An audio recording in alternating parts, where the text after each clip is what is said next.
The plains stretched wide and unforgiving, a sea of dust and dead grass, rolling beneath a sky bleached pale by the sun. Wind dragged its fingers across the land, whispering through dry brush and broken fences, carrying the smell of sweat, horses, and old regret. Out here, beauty didn't survive long. Strength did, and mercy was a luxury few could afford. Eliza Hart learned that lesson early. She stood at the edge of the Hart Ranch, boots half buried in dust, watching her family ride away without looking back. 3 horses, 3 riders, her blood, her name. None of them slowed. None of them turned. Her mother sat stiff in the saddle, jaw tight as a locked gate. Her older sister didn't bother hiding her relief. Her father, Caleb Hart, kept his eyes forward, as if looking back might stain him. "Eliza ain't fit for this family," he'd said that morning, voice cold as a winter creek. "Ain't fit for marriage, ain't fit for the ranch." Folks already whisper. That was the word he used for cruelty. They said her face was wrong, too plain, too sharp. A scar along her cheek from a childhood fall made men look away too quickly. In a world where a woman's worth was measured by the kind of man she could attract, Eliza was considered a bad investment. So they left her with a canvas sack, a rusted canteen, and silence. The ranch gate creaked behind them, swinging shut like the lid of a coffin. Eliza didn't cry. Tears were something you wasted indoors. Out here you saved water and swallowed pain. She turned toward the open land, the sun hanging low, painting the plains in fire and rust. Somewhere beyond the horizon were towns that didn't know her name, people who hadn't decided her fate yet. Somewhere, she hoped, was a place where survival mattered more than appearances. But hope was a dangerous thing on the frontier. She made it 3 miles before the horse tracks caught up to her. Hooves thundered against the dirt, fast and deliberate. Eliza stopped, hand drifting toward the small knife at her belt. When she turned, she saw 3 men riding hard, dust kicking up like smoke behind them. Not family. These men wore black hats pulled low, coats dusty but well kept. The kind of men who smiled without warmth. She recognized the leader immediately, Silas Boone, a cattle baron's bastard son. A man known for taking what he wanted and burying the consequences. His eyes swept over her slowly, measuring, weighing. "Well now," Silas said, reins tightening as his horse came to a stop. "Ain't this a surprise? Hot girl all alone on the open plain." Eliza straightened. "I'm not bothering anyone." Silas laughed, and his men joined him. "Out here, sweetheart, being alone is an invitation." He dismounted, boots crunching against the dirt as he stepped closer. Eliza could smell whiskey and leather and something rotten underneath. "Your pa kicked you out," Silas said. "Word travels fast when folks don't care who hears it." His gaze lingered on her face, not with desire but with something worse, ownership. "I could use another pair of hands," he went on. "Cook, stable girl, or maybe something else if you're willing." Eliza's fingers tightened around her knife. She knew how this ended if she stayed. She also knew how it ended if she ran. Before she could move, a new sound cut through the air. A single horse. Slow, heavy, controlled. Silas turned first, annoyance flickering across his face. Eliza followed his gaze. The rider came out of the haze, like a shadow solidifying into flesh. Broad shoulders, dust-coated duster. A rifle strapped to the saddle, worn from use, not display. His horse was calm, too calm for a land that chewed men up. The cowboy stopped a few paces away. He didn't look at Silas. He looked at Eliza. Not at her scar, not at her clothes, at her eyes. "You all right, miss?" he asked. His voice was low, steady, the kind of voice that didn't rush or beg. Silas scoffed. "This don't concern you, Cole." Cole. The name carried weight. Eliza felt it before she understood it. Cole Ryder finally turned his gaze to Silas, and the air shifted. This was a man who had buried friends, a man who had made choices he couldn't take back. "She's walking," Cole said. "That means she's free." Silas smiled thinly. "Not out here." Cole's hand rested near his gun, not threatening, certain. Silas studied him, calculating. Then his eyes flicked back to Eliza. "She ain't worth the trouble," Silas said. Ugly thing like that. The word landed hard. Cole didn't flinch.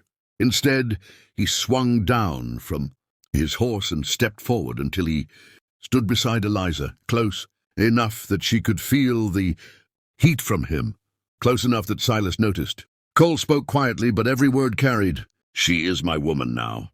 Silence. Even the wind seemed to hesitate. Eliza's heart slammed against her ribs. She didn't understand what was happening, but she understood danger. Silas's expression twisted, anger flashing before calculation took over.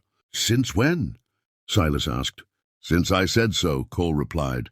A long moment passed. Then Silas spat into the dirt. "Fine," he said. "You can have her. Ain't no prize." The men rode off, dust swallowing them whole. Eliza stood frozen, breath shallow, unsure whether she'd just been saved or traded. Cole turned to her, eyes softer now. "I won't touch you," he said. "Won't claim more than your safety, but you need to ride with me tonight." She studied his face, searching for lies. Found none. Only exhaustion, regret, and something like resolve. "Why?" she asked. Cole hesitated. "Because this land eats the unprotected." Eliza looked back at the horizon where her family had disappeared.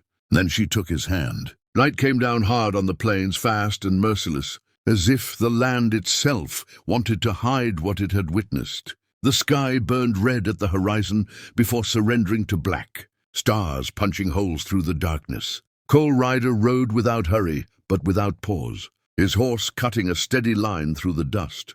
Eliza followed on a borrowed mare, her hands aching from gripping the reins too tight, her thoughts louder than the wind. She still heard the words echoing in her head. "She is my woman now." A lie, a shield, or a sentence. They rode in silence for miles. Coyotes cried somewhere far off, and every sound made Eliza tense, every rustle of grass, every shadow that looked like a man waiting with bad intentions. She had lived on the frontier all her life, but tonight the land felt different, less familiar, more watchful. Cole finally slowed near a dry creek bed where cottonwoods hunched low like tired old men. He dismounted first, movements careful, practiced. He checked the perimeter before helping her down, keeping his touch brief, respectful. "We'll camp here," he said. "Tracks disappear in the rock. Fire stays low?" Eliza nodded, grateful he didn't ask questions yet. She didn't trust her voice to answer them. As Cole worked, hobbling the horses, setting a small fire hidden by stone, Eliza studied him. Up close, he looked older than she'd first thought. Not by years, but by weight. His face carried lines carved by sun and choices. His hands were scarred, knuckles split and healed wrong. This was a man shaped by violence, not proud of it, but fluent in it. "Silas Boone won't forget that," she said finally. Cole didn't look up. "No!" "Then why do it?"